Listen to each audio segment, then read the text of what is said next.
Merci de participer à ce webinaire.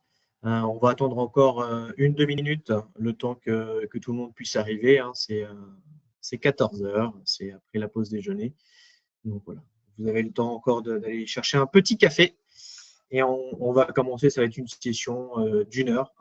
Donc, mettez-vous confortable et on va démarrer d'ici une, 2 minutes.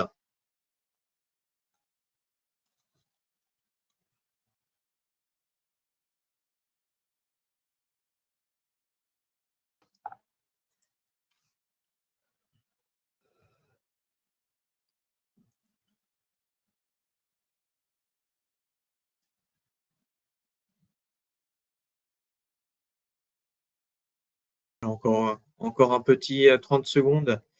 Et après, on va pouvoir commencer la présentation de ce webinaire sous le signe de la maintenance et de la planification des opérations.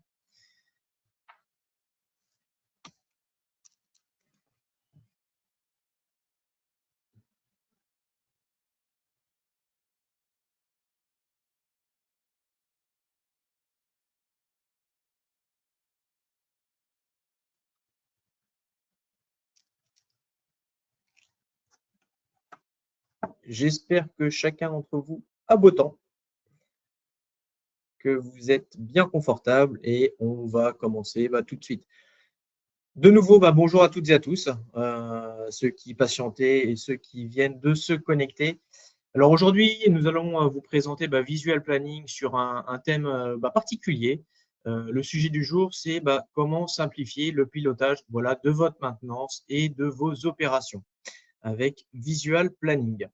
Alors, on va faire un petit sommaire du webinaire qui va durer 1 heure. On va commencer par une rapide présentation de Stylog et de Visual Planning parce que parmi ceux qui sont connectés, il y en a qui ne connaissent pas encore le logiciel, d'autres qui le connaissent. Donc voilà, pour que tout le monde puisse savoir de quoi on parle, de quel type de logiciel c'est, on va faire en liminaire une rapide présentation.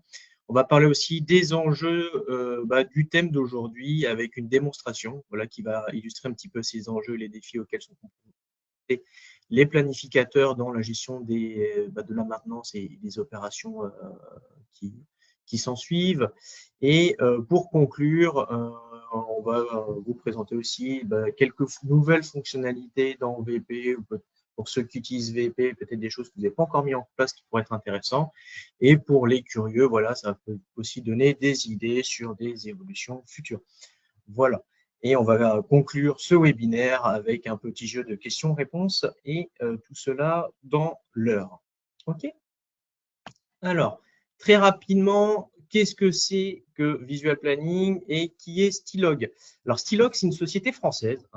Elle a 2 cœurs d'activité. Elle est éditeur d'un seul logiciel, Visual Planning. Elle a également une activité ESN. Donc, le siège social est basé à Nanterre, avec une antenne dédiée à Visual Planning également en banlieue new-yorkaise pour le marché nord-américain. Et l'activité ESN est basée au Soleil, à La Ciotat, bien au chaud.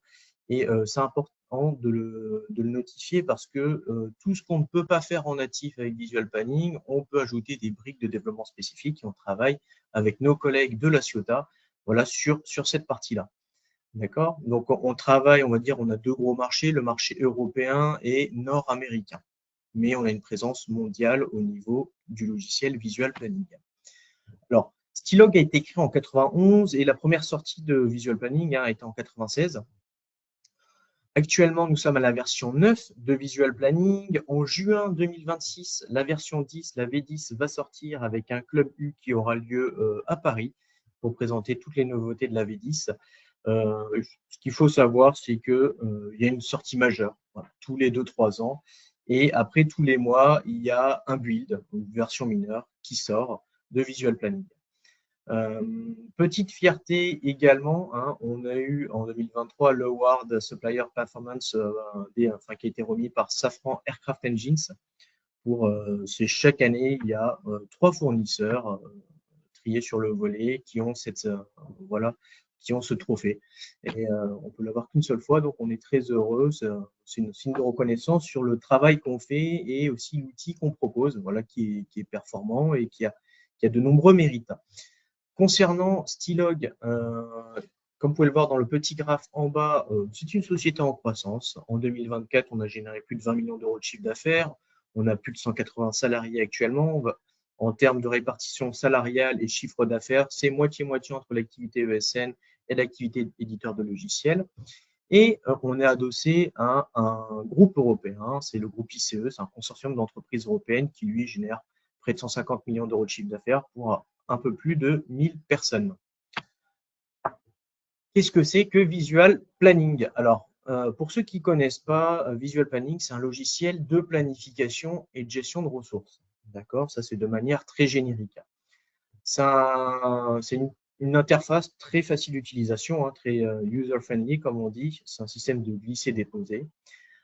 C'est un logiciel multiplateforme, donc on peut aussi bien l'utiliser sur PC que sur tablette que sur téléphone, d'accord, avec des versions riches, VPDES, version légère, le VP Portal, et la version mobile, VPGo.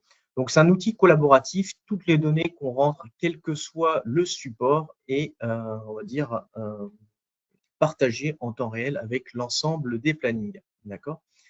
Et sa spécificité, c'est que c'est un logiciel dit no-code, c'est-à-dire 100% paramétrable. Donc, en fait, on adapte le logiciel par rapport à vos processus métiers.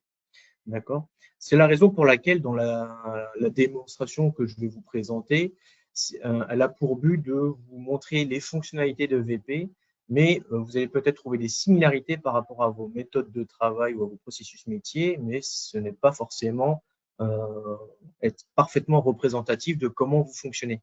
D'accord? Mais c'est juste un exemple. On travaille avec plus de 5000 clients et chaque paramétrage, chaque planning est unique. D'accord? Également, chose à savoir, on peut déployer VP en cloud, d'accord, ou en local. Donc, quand on dit en cloud, c'est-à-dire sur nos serveurs, hein, et en local, c'est sur vos serveurs. Alors, ça peut être des serveurs physiques comme des serveurs dématérialisés, mais c'est vous qui avez la main sur vos serveurs. Et dernier petit point, on peut interfacer, intégrer VP avec votre environnement IT. D'accord? Donc, on peut connecter VP avec des applications tierces. Plusieurs méthodes, hein, soit l'import-export de données ou la mise en place d'API. Donc, voilà, on utilise la technologie API REST au demeurant pour ceux qui ont une petite fibre technique. Et donc, c'est un outil très flexible, très évolutif. Ce n'est pas que du développement spécifique, de sorte qu'on peut partir sur des bases saines, simples, et après ajouter des couches de fonctionnalités dans le temps, sans problème. Voilà. Actuellement, qu'est-ce que c'est que Visual Planning? C'est plus de 5000 clients, hein, plus de 200 000 utilisateurs chaque mois. Et on travaille aussi bien avec des PME ETI que des grands groupes. Dans le cadre du thème d'aujourd'hui, les industries concernées, donc c'est les industries manufacturières, hein, et de production, les industries de process, donc tout ce qui est pharma, chimie, entre autres, toutes les entreprises d'énergie utilities, hein, comme Engie, EDF, GRT Gaz, etc. Toutes les entreprises également de transport et ferroviaire. Alors, quand je dis transport et ferroviaire, les deux grands domaines principalement, c'est l'aérien et le ferroviaire. Et aussi, dernier point, une autre industrie très concernée par l'optimisation, la simplification de la maintenance, c'est tout le secteur du BTP et des infrastructures. D'accord? Alors, justement, les enjeux dans la planification de la maintenance et de vos opérations. Le but, il est simple, hein, pour tout planificateur et pour toute entreprise, c'est de réduire les arrêts, hein, les arrêts des machines-outils, anticiper les pannes et garantir la conformité. Donc, on va dire il y a 3 types de maintenance, hein, pour faire simple, la maintenance préventive, maintenance curative et la maintenance réglementaire. Également, le but, c'est de maximiser l'efficacité des moyens. Alors, quand je parle de moyens, ça peut être des moyens humains, d'accord, que ce soit du personnel interne ou des prestataires externes, mais également des outils, des machines, des véhicules. Donc, voilà, comment en fait planifier toutes ces opérations pour, on va dire, optimiser tous les moyens mis à disposition et comment répondre aux attentes clients par rapport à nos moyens. D'accord? Également, le but, c'est d'assurer une information fiable, hein, unique et instantanée, pour éviter, on va dire, les télescopages, les fausses informations et que l'information, on va dire, soit bien partagée, disséminée. D'accord? Et in fine, un des enjeux, un des derniers, c'est une fois qu'on a parlé de tout ça, c'est avec toutes ces données, qu'est-ce qu'on en fait, comment on peut le transformer en levier d'action. Voilà, ça sera un des derniers points qu'on va traiter. Voilà. Alors, voici 5 points à travers l'expérience qu'on a eue de nos clients, de ce qu'on constate et nous, à travers Visual Planning, ce qu'on propose et comment on travaille avec les clients. Voilà. Alors, ce qu'on constate, généralement, c'est que l'information est très dispersée. La planification peut se faire sur des fichiers Excel. Chaque service, on va dire, a son fichier Excel, de sorte que un service peut planifier une maintenance, tandis que l'autre va planifier une activité sur la machine. Et ça entraîne le deuxième point, des télescopages au niveau de la planification. Donc, pour y répondre sur la partie dispersion de l'information, c'est la centralisation des données et la vision de toutes ces données en temps réel parmi toutes les parties intégrantes de la maintenance, c'est-à-dire du planificateur jusqu'à l'intervenant, à l'opérateur terrain. D'accord? Sur la partie planification qui se télescope, justement, le but, c'est en centralisant ces données, on peut partager l'information et optimiser cette planification pour faire en sorte que chacun puisse répondre, on va dire, à ses besoins métiers, tout en évitant, on va dire, des conflits de planification. Un autre point qui est généralement remonté, c'est le manque de visibilité sur les interventions. Quand est-ce que je dois planifier une maintenance réglementaire, préventive? Donc, Visual Planning permettra justement d'avoir un suivi de toutes ces interventions et d'avoir surtout une traçabilité. La traçabilité, ça permet un petit peu de remonter l'information quand les choses se passent bien, mais particulièrement quand les choses se passent moins bien, pour essayer de comprendre et trouver, voilà, apporter des actions correctives. Le quatrième point, défaut dans la transmission de l'information, on peut faire avoir la meilleure des planifications. Si l'information est mal diffusée, ça peut entraîner des couacs, mauvaise adresse transmise, mauvais jour, le planificateur qui modifie une date qui n'est pas remontée jusqu'à l'opérateur. Donc, la question, c'est comment permettre, on va dire, une adaptabilité au changement. Et Visual Planning le permet. Toute modification qui est faite, quel que soit le support, elle est visible en instantané sur l'ensemble des supports et des utilisateurs. Sachant que chaque utilisateur dans Visual Planning aura son groupe de droits, son niveau de visibilité, d'action, et une fois que le planificateur a modifié une donnée, si ça impacte un intervenant, un opérateur, l'opérateur pourra le voir par exemple directement depuis son téléphone portable. Donc ça permet d'avoir de la mobilité, de la réactivité sur le terrain. Et dernier point, on en parlait tout à l'heure, le manque de macro-données sur l'activité pour prendre des décisions, pour peut-être investir, savoir est-ce que j'ai besoin de tant de personnes où il y a des goulots d'étranglement sur des compétences. Donc, Visual Planning permet d'avoir justement cette aide à la décision pour un pilotage stratégique. Ça peut être sur l'utilisation de matériel, la montée en compétences de certaines personnes. Voilà, c'est selon, on va dire, les problématiques que vous rencontrez. OK ?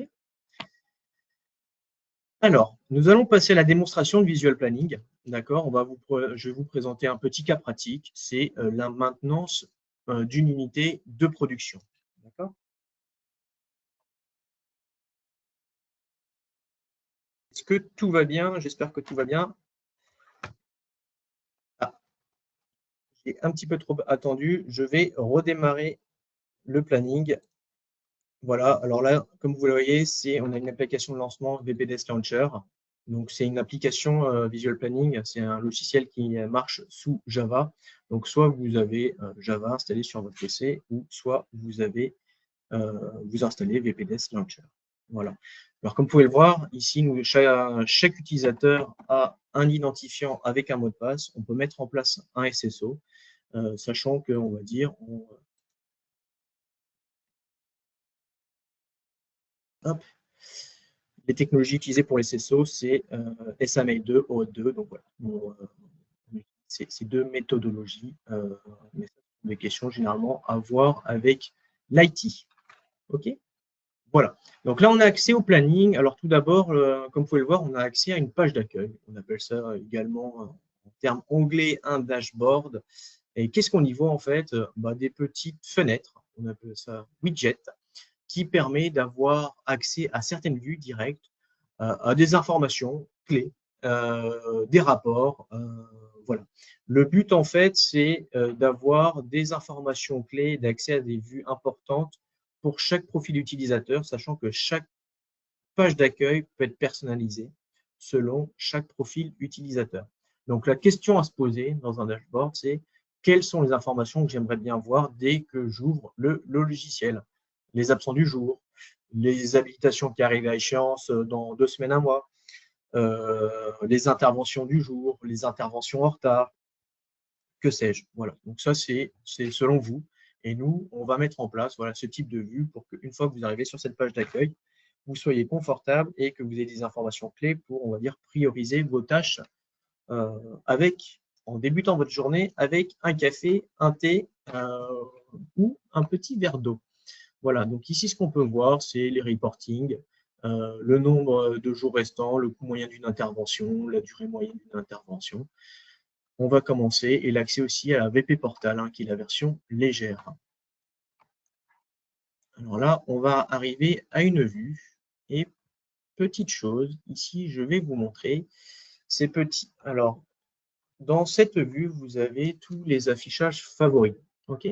Donc, on va faire un petit voyage avec Visual Planning. On va se mettre dans la peau d'un planificateur dans un premier temps. D'accord? Là, on est sur la version riche de Visual Planning, VPDesk. Et après, on va se mettre dans la peau d'un opérateur via l'application VPGo.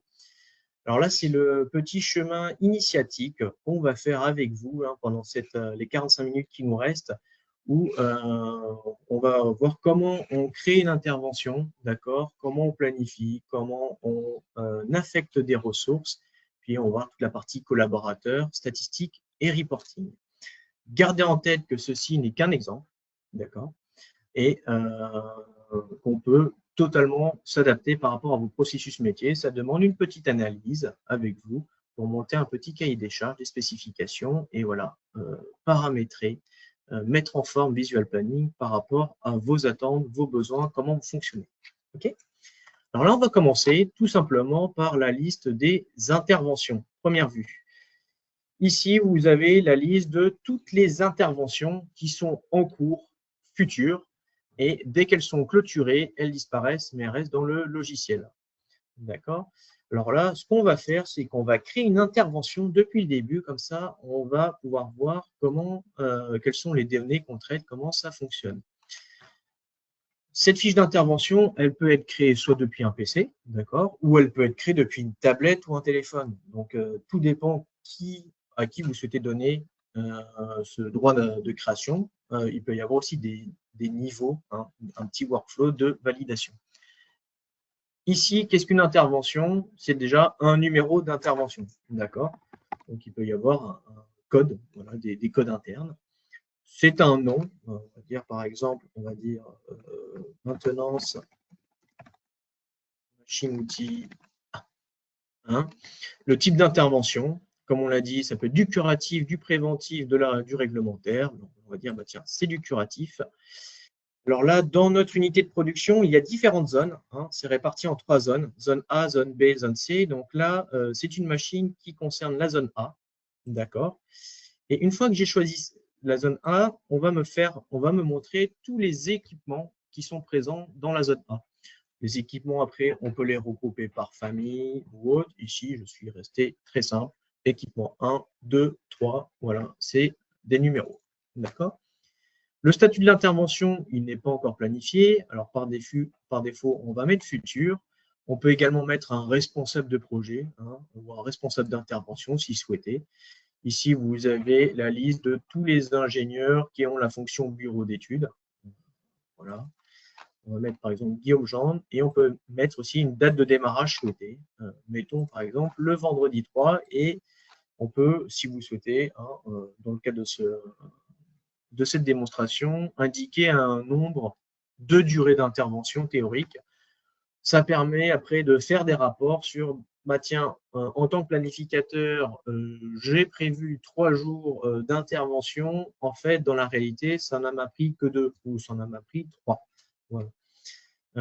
Pour rester simple, l'échelle de temps choisie ici est la demi-journée et la journée, d'accord, mais on peut aussi aller jusqu'à l'heure ou à la minute. OK? Donc là, mon intervention a été créée, d'accord? Et ici, vous avez un petit peu la liste de toutes les interventions en cours. Si j'en clique sur une, d'accord, on peut voir un petit peu la liste des activités qui sont afférentes et bah pareil, la personne qui a été planifiée, qui a été un jour, et le chiffre d'affaires de l'intervention, c'était 750 €. Voilà, on peut avoir ce petit type de données, d'accord? Une fois que l'intervention est créée, on va aller sur le planning des interventions. D'accord? Qu'est-ce qu'on voit ici? Alors, ici, nous avons toutes les interventions en cours, tout du moins qui ont un statut soit futur, soit planifié. D'accord? Et en bas, on a le planning des collaborateurs. À droite, nous avons la liste de toutes les tâches qui sont ventilées par typologie, on va dire, de tâches, curatives, préventives, réglementaires. Ici, nous avons les jalons et là, les statuts. OK? Petit point, comme vous pouvez le voir, ce sont des plannings synchronisés. C'est une vue qu'on peut adapter hein, très rapidement. On peut jouer avec la vue. Dire, bah, moi, je préfère avoir qu'une vue planning intervention avec ce type de vue pour avoir une vision plus large. Ou tiens, je préfère avoir une double vue synchronisée. C'est mieux comme ça, d'accord. Ici, vous avez l'échelle de temps, c'est la demi-journée. Vous pouvez réduire ou élargir l'échelle de temps. Ça vous permet d'avoir une vision plus ou moins long terme. Comme je l'ai dit ici, nous allons travailler à la demi-journée, mais si vous souhaitez, vous pouvez travailler à l'heure et vous pouvez changer en quelques clics très rapidement voilà, l'échelle de temps. Et une fois que l'échelle de temps est changée, par exemple, je vais mettre à la journée, tout est synchronisé en temps réel. D'accord? Donc, vous pouvez avoir aussi bien une planification micro que macro. OK? Alors, on va revenir à notre petit cas pratique. On vient de le voir, je l'ai mis en statut planifié, mais il est là. Nous allons maintenant planifier, on va dire, toutes les tâches pour réaliser cette intervention. OK? Plusieurs moyens de le faire, principalement 2. D'accord? Il y a le système de glisser-déposer, où en fait, là c'est du curatif. Je vais prendre, dans le curatif, ça nécessite d'abord un petit diagnostic. Alors, je vais aller à la date du jour. Hop, à la date du jour, avec petit point aussi au niveau des calendriers. Hein, vous pouvez choisir sinon une date ou aller directement à la date du jour. Okay, alors, on va planifier. Alors, c'est un système de glisser-déposer, hein, très simple. On glisse, on dépose à la date souhaitée. Et par défaut, voilà, le statut étant prévisionnel, c'est la petite couleur vert, jaune. Voilà, le statut étant prévisionnel, avec des petits points d'interrogation, c'est notre salarié fictif. Ce salarié fictif, en fait, c'est juste un salarié, c'est une charge de travail, en fait. C'est-à-dire que voici la charge de travail après qu'on va répartir sur les personnes. Okay, on va voir comment on peut faire. Il y a plusieurs méthodologies pour après affecter la personne. Donc là, par défaut, quand je glisse et je dépose une activité, la durée est d'1 jour, le statut étant prévisionnel et j'affecte par défaut un collaborateur inconnu. D'accord? Donc, dans le cas du jour, on ne peut planifier qu'une seule personne par intervention, mais généralement, on en planifie plusieurs. Il y en a qui peuvent commencer l'intervention, d'autres qui la terminent. Et en plus des collaborateurs, on peut aussi affecter tout type de ressources. Hein. On peut y affecter du matériel, du véhicule. Voilà. Pour rester simple, on est resté juste sur les personnes humaines, mais on peut avoir après un duplicat de ressources à affecter sur la tâche. D'accord? Quand on clique sur la tâche, on peut voir un petit fenêtre d'édition qui montre voilà, le date de début, date de fin. Également ici, l'habilitation requise, H1. il y a 4 niveaux d'habilitation. Donc, en fait, par défaut, par type de tâche, on a dit, bah, tiens, pour ce type de tâche, il faut que la personne ait l'habilitation H1. D'accord? Voilà. Et comme vous pouvez le voir, c'est pour une intervention sur la machine outil 1. D'accord? Alors, maintenant, comment on va… Voilà, ça, c'est la première méthode. Ou sinon, on sélectionne une période. On dit, bah, tiens, c'est une planification prévisionnelle. Et après, alors, je vais juste rajouter une petite chose. Typologie de la tâche. Comme vous pouvez voir, c'est très facile. Et là, pour du karaté, je vais dire, tiens, j'ai besoin d'essais de fonctionnement. Et je valide. Voilà. Donc, c'est soit on sélectionne la plage horaire, après on sélectionne la tâche, ou on glisse et on dépose la tâche. OK? Entre deux tâches également, on peut mettre des liens. De sorte que quand on déplace un lien, on déplace une tâche, l'autre tâche va se déplacer en conséquence. Il y a différents types de liens, des modes de liaison, soit délai strict, délai minimum ou délai maximum. De sorte que quand là c'est un délai minimum, je vais glisser, déposer cette tâche, l'autre va suivre en conséquence. OK? Ici, qu'est-ce qu'on peut voir? C'est un petit plan de charge. On peut en avoir plein de plans de charge qui montrent en fait le nombre de collaborateurs disponibles. Alors, ça peut être des collaborateurs par habilitation, mais là, pour rester simple, c'est l'ensemble des collaborateurs. Maintenant, le but, c'est de affecter une personne à cette tâche. Pour cela, plusieurs possibilités. Alors, première possibilité, c'est le clic droit, affecter collaborateur. Et là, on peut dire, je souhaite affecter des collaborateurs selon leur habilité et disponibilité. D'accord? Je clique sur cette petite fonctionnalité et là, il va me faire un petit panorama d'une liste de toutes les personnes qui, pendant cette période de temps, a la disponibilité et à l'habilitation requise pour effectuer cette tâche. OK? Et on peut en sélectionner une. Par exemple, Jonathan France. OK? Première possibilité. Deuxième possibilité, si je double-clique sur cette vue, ça l'agrandit. On peut voir qu'ici, cette personne fictive, ça représente en fait une charge de travail. D'accord? Dans Visual Planning, tout est paramétrable. D'accord? Notamment ce qu'on voit. Déjà, dans ce qu'on voit, il y a 3 niveaux de visualisation. Il y a ce qu'on voit de prime abord. Donc ici, on a dit « Indiquez-moi l'icône de la tâche, la couleur du statut et le nom de la tâche. » D'accord? Premier niveau d'information. Deuxième niveau d'information, quand je mets la petite main sur la tâche, nous avons dit « Montrez-moi le nom d'intervention, la tâche et l'habilitation requise. » OK? Troisième niveau d'information, je double-clique sur la tâche et là, on peut voir les véhicules qui sont affectés. Si il y a des photos qui ont été mises, les personnes qui sont affectées, voilà. S'il y a eu des commentaires faits par l'intervenant, etc. etc. Voilà. C'est un troisième niveau d'information, sachant que ce type de vue, d'éditeur de vue, est entièrement personnalisé. On peut également mettre une géolocalisation si l'intervention a lieu à une adresse précise ou des points de géolocalisation. Okay. Alors, j'en reviens. Donc, ici, on peut agrandir et dire, bah, tiens, ça nécessite le niveau H3. D'accord? Et je vois que, par exemple, une personne est disponible, c'est Loïc. D'accord? Je vais glisser, déposer cette charge de travail sur Loïc. Je vais la remettre sur la personne fictive et je peux très bien dire également faire un petit filtre, d'accord, sur les collaborateurs. D'accord? Et je peux dire les collaborateurs, montrez-moi tous les collaborateurs qui ont l'habilitation H3. D'accord? Je valide. Sur quelle période? C'est-à-dire jusqu'à quand ils ont l'habilitation valide? On va dire, bah, tiens, ce mois-ci. Qui ont l'habilitation H3 valide ce mois-ci. Et là, il va nous ressortir toutes les personnes valides avec l'habilitation H3. D'accord? De sorte que on peut, voilà, par exemple, Jules Thomas, troisième point, Glisser-déposer, alors là, je n'ai pas gardé la personne fictive, on n'aura plus la garder pour juste basculer la charge de travail. Mais également, on peut glisser-déposer la personne sur directement la tâche. D'accord?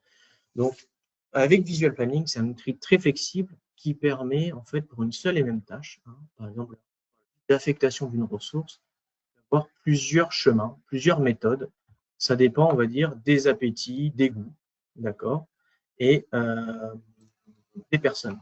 Vous pouvez le voir, on peut filtrer les collaborateurs. Montrez-moi tous les collaborateurs qui font partie du bureau d'études, qui ont telle habilitation, etc., etc.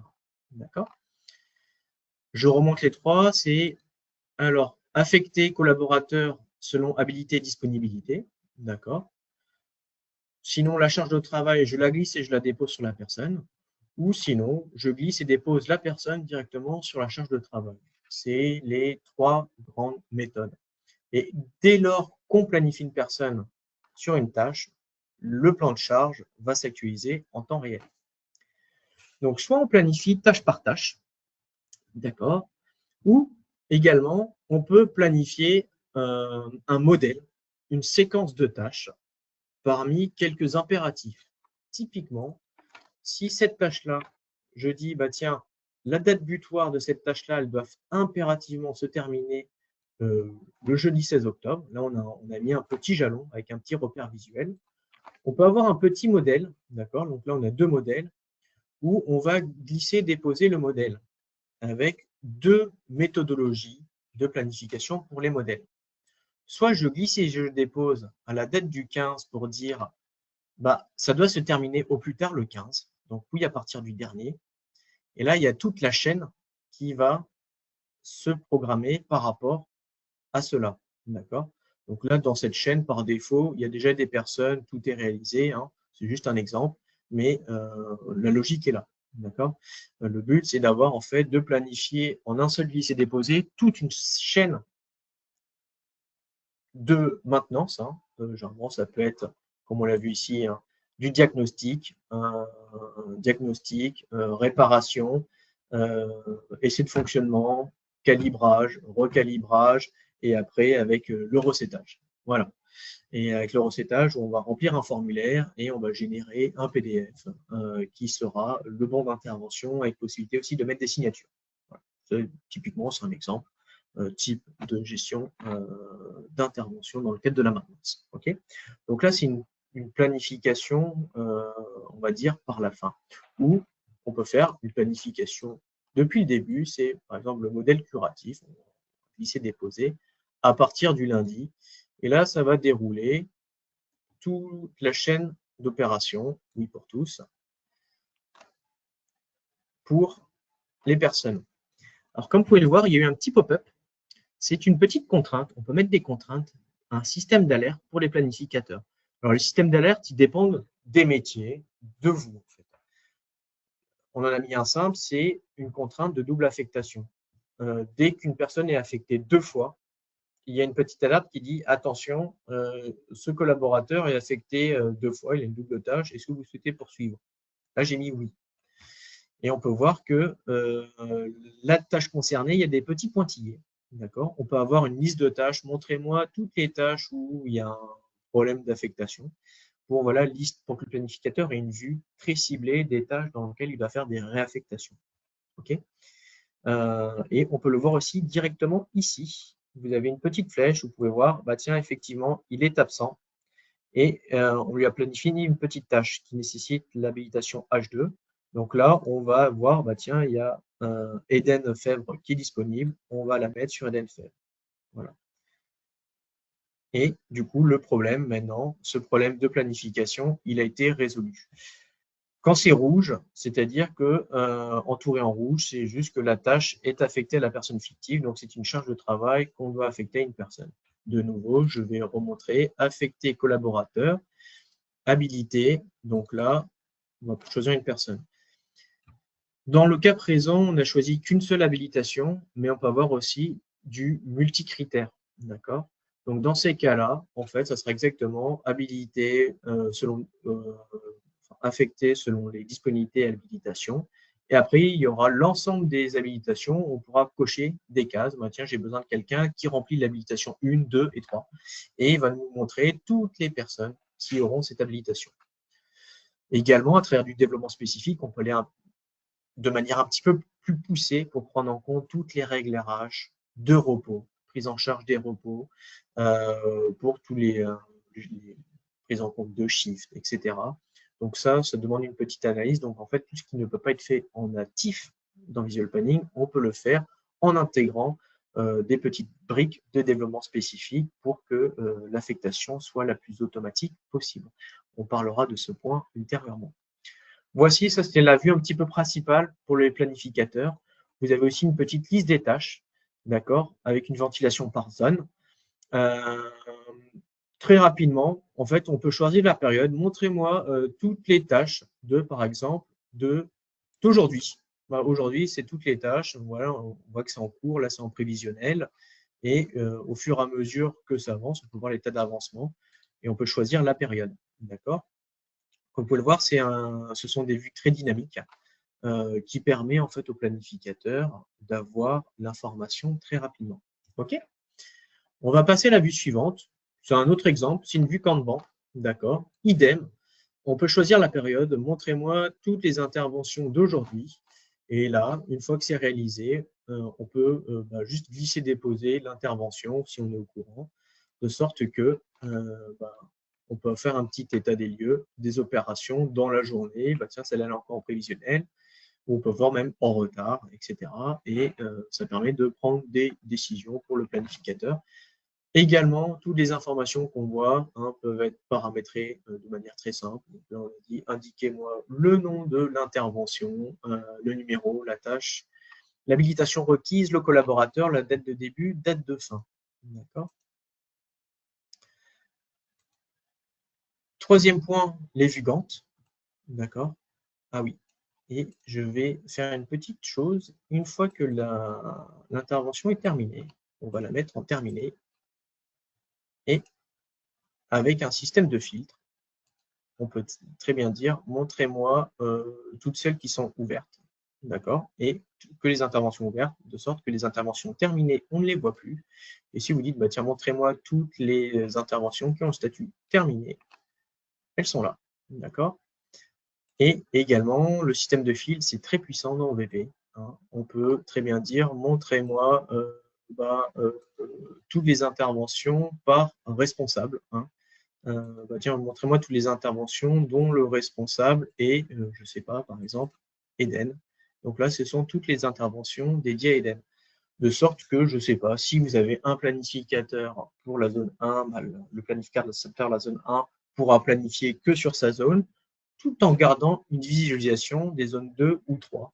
Parce que parfois, il peut y avoir des maintenances qui enchaînent des contraintes de coactivité, comme on va le voir juste après. Okay. C'était un petit aparté. Donc, on a vu la vue Kanban. Maintenant, on va avoir une vue Gantt, d'accord. Pour là, on choisit en fait typiquement les interventions et on peut voir un petit peu tout l'historique des interventions au fur et à mesure de la planification. D'accord. Donc là, par exemple, c'est des étalonnages, c'est une planification sur 6 mois. Ça permet en fait d'avoir une vue très macro. D'accord. Si ce sont des planifications de maintenance qui sont soit répétitives ou qui nécessitent un certain temps, on peut extraire ce type de données pour après même les fournir aux clients si souhaité. OK. Donc ça, c'est voilà, des petits types de vues qui sont toujours intéressants selon, on va dire, la durée et aussi les documents que vous souhaitez fournir à vos clients. Okay. Troisième point, c'est le planning des équipements. Comme on l'a dit, il y a différentes zones, d'accord, zone A, B, C, et par zone, il y a des équipements. On est resté à un niveau très simple. Ce qu'on peut ici planifier, c'est les activités des équipements. Alors, ça peut être fait de manière automatique ou manuelle.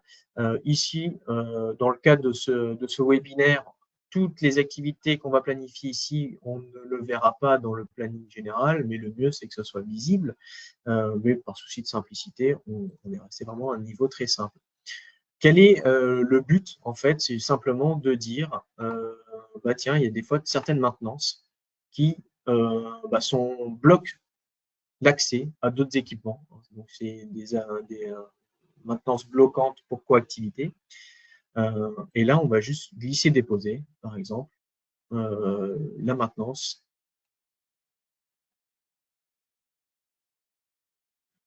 Et là, on va ajuster. Donc là, par défaut, je vais juste regarder une petite chose. Effectivement, c'était pas le.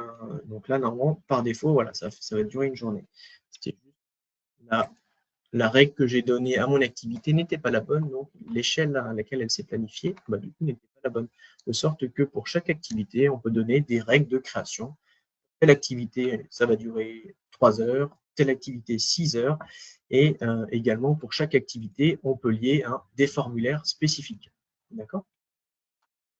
Le but également, c'est de, quand on planifie, des fois, on peut avoir toute la zone qui est bloquée. Donc, on peut faire aussi CTRL-C, CTRL-V, de sorte que là, toute la zone B est bloquée et elle peut être bloquée sur toute une période ou un jour, à vous de souhaiter.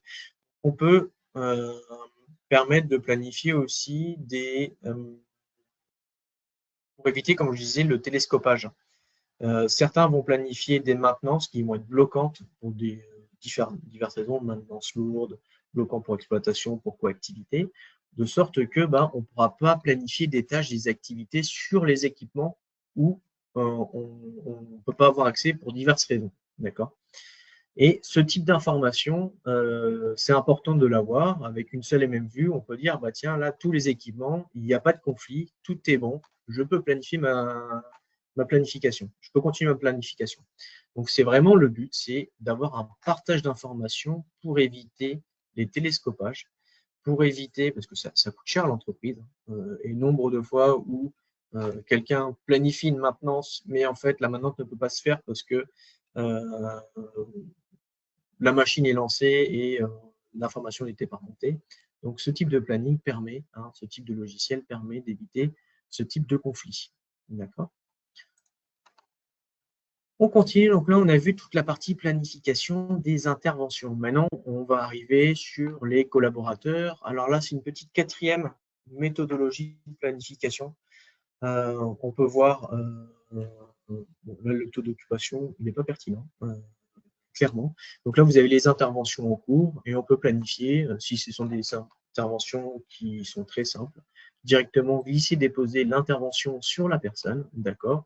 On choisit directement l'activité et ça se planifie, d'accord? C'était un petit aparté sur la quatrième type de planification qu'on peut avoir. Donc la question en fait qui se pose généralement, c'est le dernier point dans la planification, c'est quel est le point d'entrée qu'on souhaite avoir dans la planification? Est-ce que le point d'entrée pour planifier, c'est le collaborateur? Est-ce que le point d'entrée pour planifier, c'est l'intervention? Est-ce que c'est la machine? Voilà. Donc, dépendamment des méthodes de travail, les points d'entrée de planification peuvent varier. Donc, ça, c'est vraiment une question à se poser. Quels sont les points d'entrée de planification et qu'est-ce qu'on souhaite y planifier? OK? Sur les collaborateurs, voilà, vous avez une très belle vue. Alors, désolé, il y a pas mal d'icônes, pas mal de petites couleurs. Mes excuses par avant, je ne suis pas le roi des couleurs et des icônes, ainsi va la vie. Mais le but, en fait, c'est d'avoir un petit peu une vue globale de tous les salariés et de leur taux d'occupation et de qu'est-ce qu'ils font. D'accord ? Et là, typiquement, on peut planifier toutes les activités internes ou les absences. J'en reviens sur l'interfaçage de Visual Planning avec les logiciels tierces. Plusieurs possibilités. Soit le système des absences, des congés est géré directement dans Visual Planning avec un petit système de workflow. Je demande tel congé, c'est validé ou pas par mon supérieur. Une fois que c'est validé, il y a le statut validé, c'est bloqué. Ou sinon, toutes ces données-là, on les récupère voilà, dans un logiciel SIRH, soit par des imports de fichiers plats ou la mise en place d'API pour éviter en fait le double encodage. D'accord ? C'est pourquoi encoder une information qui est déjà présente quelque part. Donc ça, c'est des petites analyses à faire. Voilà, quelles sont les informations que vous souhaitez importer? Est-ce que les informations, typiquement, on souhaite importer les interventions qui sont présentes dans un SAP, dans un ERP, on les apporte dans VP, et dans VP, on va planifier toute la partie opérationnelle, gestion des ressources. Voilà. Donc, ça, c'est une vue très simple où ici, on va glisser, déposer toutes les absences. On peut l'étendre, d'accord. On peut choisir la durée directement en double-cliquant sur l'événement. Alors là, comme vous pouvez le voir, c'est une vue par défaut. Vous pouvez voir la petite différence. Une vue par défaut, ça ressemble à ça. Et une vue un petit peu travaillée, ça ressemble à ça. Donc, vous pouvez le voir, d'un point de vue visuel aussi, c'est très, très flexible. Et le but, c'est voilà, d'avoir une vue de l'occupation et de qui fait quoi à tout moment. OK? La gestion des habilitations, c'est important. Ici, vous avez une vue de tous les salariés. Dès que je sélectionne un salarié, vous pouvez voir les habilitations avec les dates de fin de chacun des salariés. Et également une petite vue sur toutes les habilitations qui arrivent à leur terme d'ici le mois +1. Donc là, d'ici fin novembre. Ça permet de prendre, voilà, d'avoir des petites notifications pour éviter de former les salariés. Alors parfois, dans certaines formations, il faut qu'il y ait un certain nombre d'heures effectuées ou de tâches sur certains outils ou typologies de tâches pour être de nouveau certifié. En fait. Et ce type de rapport, on peut l'avoir directement dans Visual Planning pour avoir une recertification, une habilitation continue de pouvoir intervenir sur certains types de machines ou certains types d'activités. OK ? Alors là, je reviens sur les collaborateurs. On était sur la vue planificateur. Je vais faire un petit aparté sur le VPGO. D'accord ? Alors, le VPGO,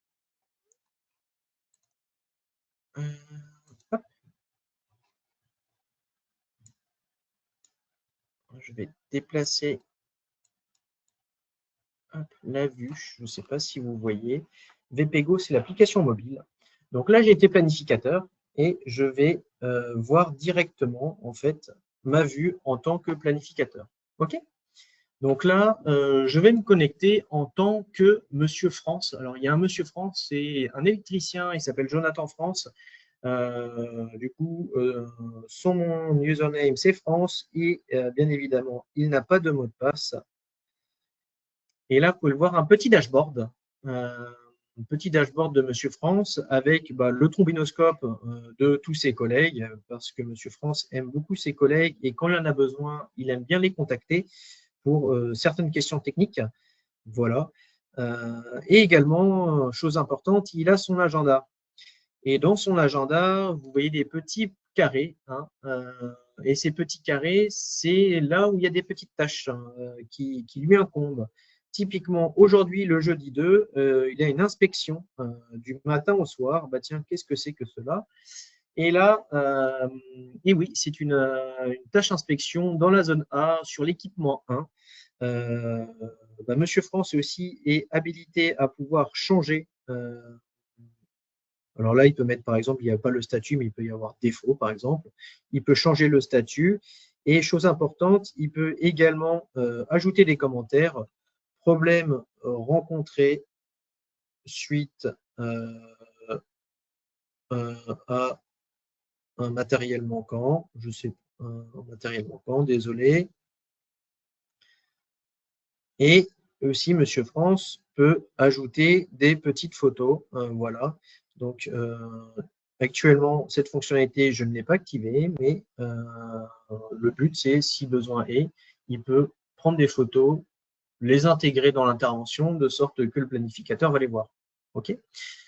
Chose importante, il peut travailler hors connexion, seulement s'il a une licence nommée, d'accord ?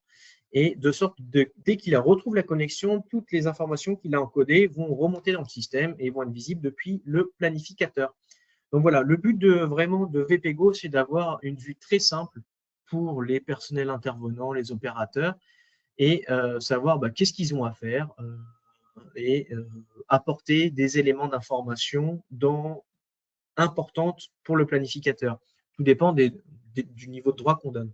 Donc, dans les niveaux de droit qu'on donne aux utilisateurs, de manière générique, c'est qu'est-ce que je peux voir, qu'est-ce que je peux ajouter comme information, qu'est-ce que je peux modifier comme information, et le droit ultime qui normalement on réserve qu'aux administrateurs, qu'est-ce que je peux supprimer. Généralement, on déconseille de donner des droits de suppression aux utilisateurs autres que l'administrateur.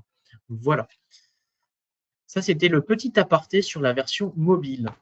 Une fois qu'on a dit tout ça, hop, toutes les informations qu'on a encodées, on peut les avoir et les traiter sous forme de rapports. Alors là, typiquement, ce sont des rapports avec une ventilation du nombre d'activités, hein, le nombre de jours planifiés par typologie de tâches. Ici, c'est le nombre de jours planifiés versus le nombre de jours réalisés. Et également ici, c'est le nombre de jours d'intervention avec une ventilation par jour par typologie de métier. D'accord? Ça, c'est pour la partie, on va dire, intervention. Et pour la partie collaborateur, on a un autre type de rapport. Hein, donc, on peut avoir des vues camembert, des vues histogrammes, des vues courbes, des rapports d'événements.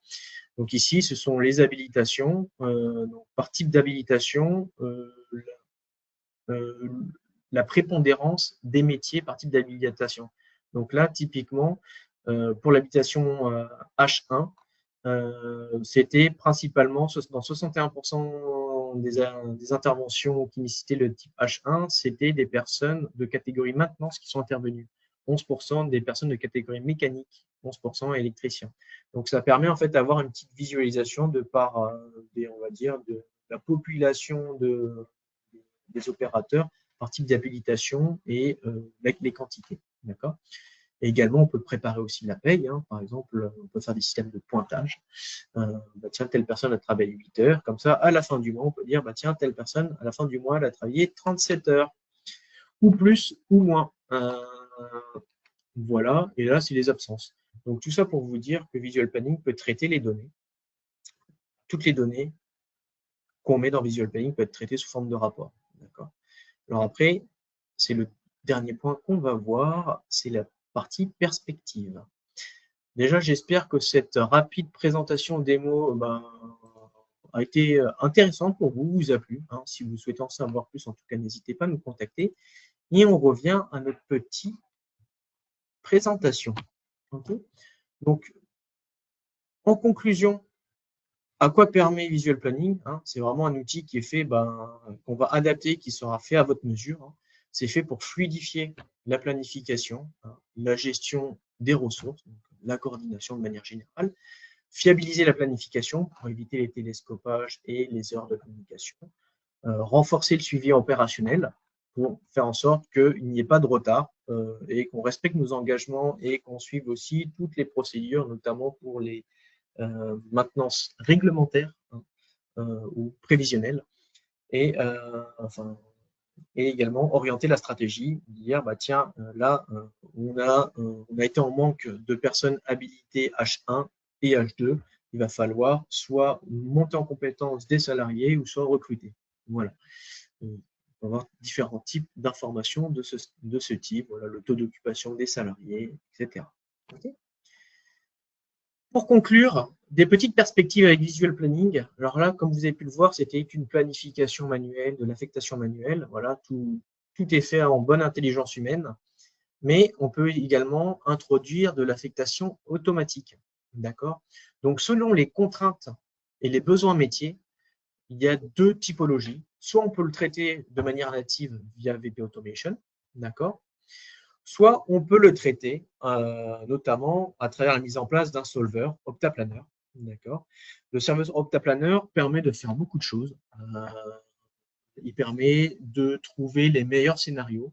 Il permet de calculer le meilleur itinéraire qu'on a mis en place récemment chez un gros client.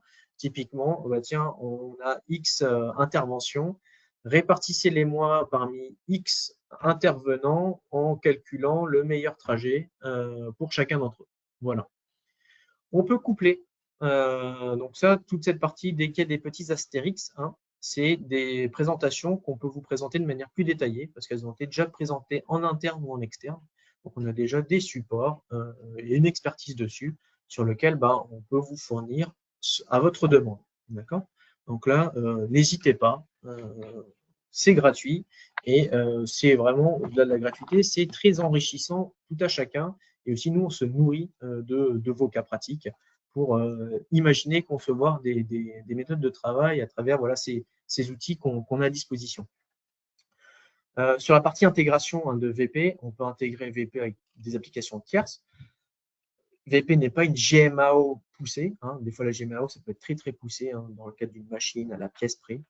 On peut s'intégrer pour après planifier et affecter toutes les ressources, tout le matériel.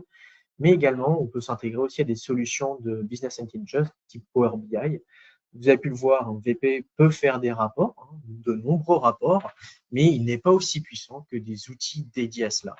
Donc, on peut s'interfacer et à travers des WebViews, pouvoir avoir directement accès depuis VP aux solutions de business intelligence ou d'autres applications directement depuis VP aux rapports qu'on souhaite avoir. Typiquement, ça peut être des rapports de charge CAPA ou autres. Et depuis la V9 aussi, on a mis en place VP dans Documentum. Ça permet d'avoir une gestion documentaire simplifiée.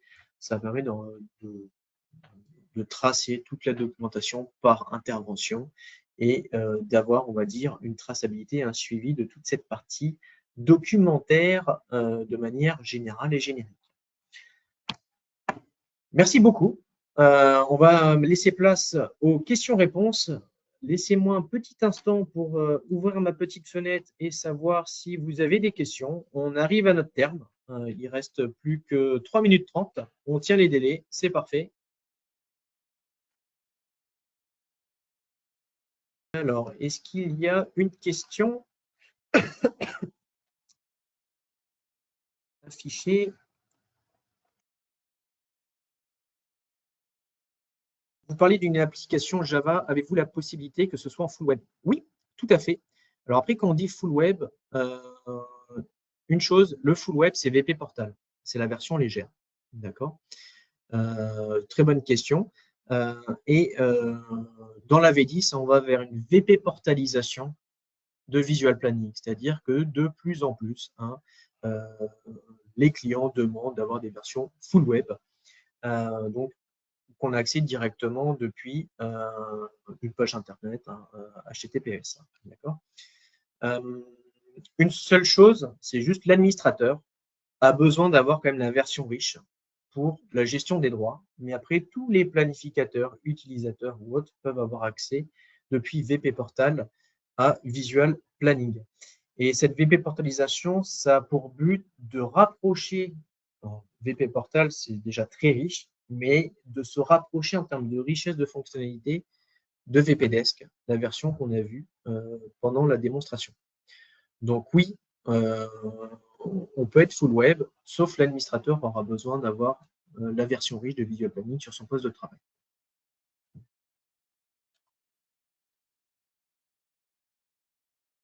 Est-ce que Visual Planning est capable d'optimiser les interventions en fonction des distances à parcourir?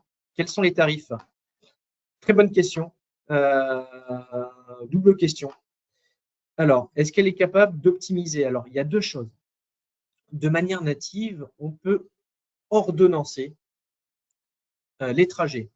C'est-à-dire qu'on va séquencer les trajets 1, 2, 3, 4 et à travers des applications type Here We Go ou Google Maps, Visual Planning, à travers ces applications, va calculer le meilleur trajet entre les points 1, 2, 3, 4. Cependant, l'ordonnancement de ces points sera fait par vous. Si toutefois le but, c'est de dire, bah, tiens, je mets dans un pot 4 interventions avec des adresses différentes, calculez-moi le meilleur parcours par rapport au point de départ, je ne sais pas, par rapport au point de départ, ça peut être l'adresse du collaborateur ou le point de départ de l'atelier. C'est de l'octaplaneur, d'accord. Et quels sont les tarifs? Ça dépend des besoins. Est-ce qu'on parle d'ordonnancement simple, c'est-à-dire par Here We Go, Google Maps, où c'est vous qui ordonnancez, on va dire, les interventions, et automatiquement, il y aura un calcul du meilleur itinéraire, d'accord, de sorte que la personne, depuis son application mobile, va cliquer sur l'adresse, et il a déjà tout l'ordre, et ça va aller entre chaque point de manière la plus rapide par la route. ou est-ce que vous souhaitez que toute cette partie, on va dire, ordonnancement des tâches soit faite de manière automatisée? Donc là, c'est de l'octaplaneur et ça dépend de la complexité, en fait, et des contraintes métiers. D'accord? Par exemple, contrainte métier, pas plus de 6 heures sur la route, le type de véhicule requis selon les chargements requis, etc., etc. Donc, voilà, toutes ces contraintes-là, il y a un chiffrage. De manière générale, en natif, dans VP, le tarif est composé en deux parties, partie service, partie licence. La partie service, on va déterminer le nombre de jours de paramétrage, d'accord, avec un taux journalier moyen de 950 € par jour, avec la partie licence. Donc voilà, selon les types de licence, licence nommée, licence flottante ou licence lecture seule. Licence flottante, c'est une connexion qu'on partage parmi plusieurs utilisateurs. Donc sur ces trois types, après, elle se décline en version riche, légère et mobile. Donc voilà, en natif, deux parties pour le prix, les tarifs, le service, les licences. Et s'il y a du DSP, c'est surchiffrage en fait, avec un nombre de jours requis pour paramétrer. Voilà. Donc tout ça, c'est juste une petite analyse avec une tarification qui s'ensuit. Peut-on gérer la coactivité via le prisme des locaux plutôt que par le prisme du personnel? Oui, on peut gérer la coactivité via le prisme des locaux. En fait, tout dépend des besoins métiers. Ça, c'est tout à fait possible.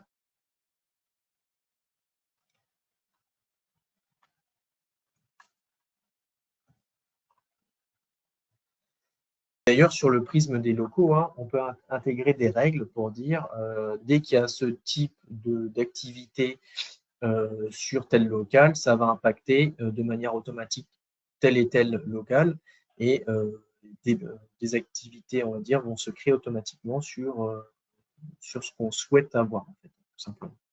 Okay. Donc, on peut intégrer des petites règles automatiques selon les typologies de maintenance qu'on souhaite planifier. Comment la solution s'intègre-t-elle avec mes autres outils existants, ERP, GMAO? Alors, comment elle s'intègre? En fait, ce qu'il faut savoir quand on met en place une interface avec un logiciel tierce, un type ERP, GMAO, c'est quelles sont les données qu'on souhaite échanger. D'accord? Donc, c'est quelles sont les données que j'ai dans la GMAO, je souhaite avoir dans VP, et quelles sont les données que je vais après avoir dans VP, modifier dans VP, je veux renvoyer dans la GMAO. Idem pour les ERP. Typiquement, l'ERP, on va souvent importer toute la partie bon d'intervention et on va renvoyer à l'ERP une fois que l'intervention est finalisée. D'accord? Le but, c'est en fait de savoir quelles sont les données on souhaite envoyer d'un outil vers l'autre et de cet autre outil après en retour. D'accord? Et on va faire une correspondance des données et deux méthodologies, hein, soit l'import-export de données via des fichiers plats, type CSV, ou soit la mise en place d'API. Le temps est passé. Merci beaucoup. J'espère que cette petite balade digestive durant ce webinaire s'est très bien déroulée. Dernier point, du coup, si vous souhaitez nous contacter, avoir des présentations complémentaires ou avoir une démo personnalisée, une analyse complémentaire par rapport à vos besoins pour aussi avoir un chiffrage, n'hésitez pas à nous contacter. Cette présentation vous sera envoyée à la fin de ce webinaire. Je vous souhaite d'ici là excellent jeudi, bonne fin de semaine et à très bientôt. Merci.